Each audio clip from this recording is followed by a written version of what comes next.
బేషరతుగా మీరు హైకోర్టు ఆర్డర్ను అమలు చేయండి.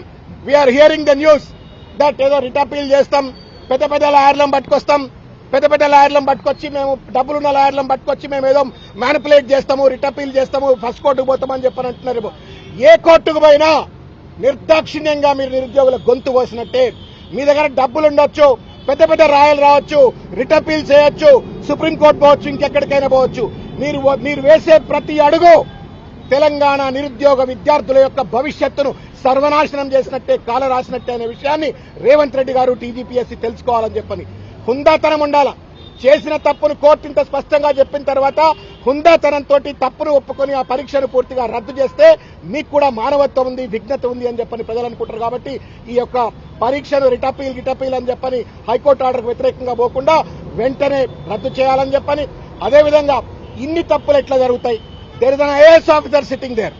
ఆయన ఒక చైర్మన్, ఆయన కింద ఇంకొక సెక్రటరీ ఉంది, ఆమె ఐఏఎస్ ఆఫీసర్, ఇంతమంది అధికారులు ఉన్నారు.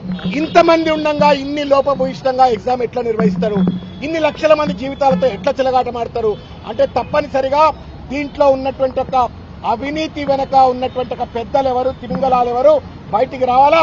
వాళ్లపైన చర్యలు తీసుకోవాలంటే పూర్తి స్థాయిలో విచారణ జరపాలని చెప్పని కోరుతా.